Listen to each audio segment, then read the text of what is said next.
Channel. तो आज हम एमसीक्यू देखने वाले हैं क्लास 9 बिहाइव बुक का द साउंड ऑफ म्यूजिक वाला जो पार्ट 1 है एवलिन क्लैनी। इससे पहले हमने और पार्ट्स देखे होंगे इसके, अब इसे देख लेते हैं। तो इसमें एवलिन ग्लैनी के बारे में बता रखा है कि वो पहले मतलब कुछ साल तक अराउंड कंप्लीट हियरिंग लॉस उनका हुआ था 11 ईयर्स की ओल्ड में, बट 8 ईयर्स के ओल्ड जब होती तो उनकी मम्मी को थोड़ा थोड़ा शक होने लग गया था कि इसे कुछ सुनाई नहीं दे रहा ये वो। उसमें ये बताया गया है कि वो लड़की जो सुन नहीं सकती थी, स्टिल उन्होंने म्यूजिक में इतने सारे अवार्ड्स जीते, म्यूजिक की दुनिया में उनका नाम बहुत चलता है। और यहाँ हमारे पास हाँ पैर कान सब सुन सकते हैं, उसके बावजूद भी हम कुछ कर नहीं पा रहे। तो एक तरीके से मोटिवेशनल स्टोरी समझ लो इसे। इसे पढ़ के तुम अपने आप को ऑब्जर्व करो कि तुम्हारे अंदर क्या क्वालिटीज़ है, उसको इन्हेंस करने की कोशिश करो। ठीक है, अब देखते हैं एवलन ग्लैनी के बारे में कुछ क्वेश्चन।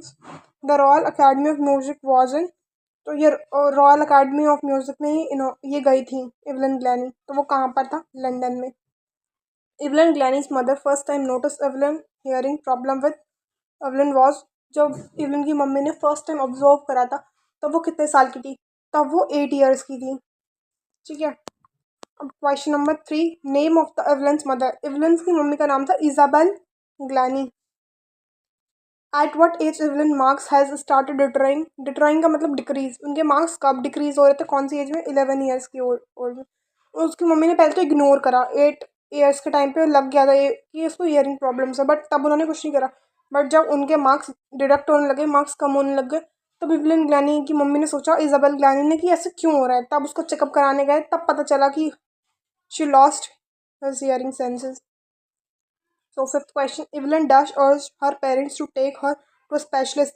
Evelyn किसने कहा था कि एवलन की मम्मी को कि इसको डॉक्टर के पास ले जाओ?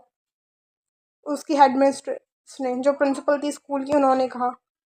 ठीक है, वरना मेरे ख्याल से आंटी तो ले जाती नहीं उसे, पर जब मार्क्स कम होने लगे तब दिक्कत। और देख लो, पेरेंट्स को तभी फ़र्क पड़ता है जब तुम्हारा बच्चा कि मार्क्स कम हो रहे हो, उससे ज़्यादा तो उतना फ़र्क पड़ता नहीं है। Question number 6, one day she noticed a girl playing a dash decided that she wanted to play it too. एक दिन उसने एक लड़की को प्ले करते हुए देखा। अब क्या प्ले करते? गिटार प्ले करते देखा है। जाइलोफोन, जाइलोफोन एक म्यूजिकल इंस्ट्रूमेंट है, जैसे गिटार है तो वैसे ही ये भी होता है, जाइलोफोन इस टाइप का।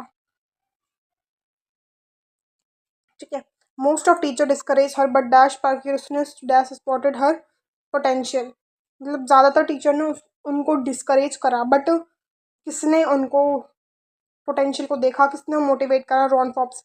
तो तुम्हारे पास भी कोई ऐसा टीचर होगा या कोई तुम्हारा मेंटोर होगा या कोई तुम्हारे पेरेंट्स होंगे रॉन फॉप्स की तरह, जो तुम्हें मोटिवेट करते होंगे कि तुम कुछ कर सकते हो। मेरी लाइफ में भी ऐसे टीचर्स रहे हैं रॉन फॉप्स की तरह मेरे स्कूल टाइम पे, जिन्होंने मुझे मोटिवेट करा, जिन्होंने मेरा पोटेंशियल देखा। ठीक है, वैसे आपकी लाइफ में भी होंगे कुछ टीचर्स या कुछ mentors. How old was Evelyn when she went to Royal Music Academy. वो कितने साल की थी जब वो म्यूजिक अकेडमी गई? 17 years old. Which place had Evelyn worked for. वो उन्होंने कहाँ पे काम करा, वो भी फ्री में? प्रिजन्स एंड हॉस्पिटल्स में। What was life for Evelyn. Evelyn के लिए ज़िंदगी जीना क्या था? म्यूज़िक। Evelyn loves music. भाई साहब, जैसे हर किसी के लिए लाइफ का मतलब अलग अलग होता है, इनके लिए था म्यूज़िक। किसी के लिए डांस हो सकता है, किसी के लिए सिंगिंग, इनके लिए singing. A slight girl younger than her years was nervous yet excited as she felt vibration on the approaching train. 17 years। ये चैप्टर की स्टार्टिंग यहीं से होता है कि एक लड़की है वो ट्रेन से जा रही होती है। तो कब की बात है? 17 years old.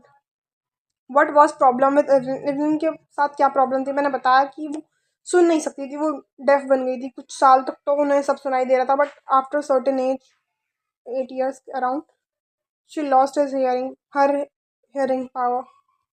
13 question, Evelyn suddenly looked dash says Evelyn। एवलन ने क्या कहा कि सब कुछ उसे ब्लैक दिख रहा है?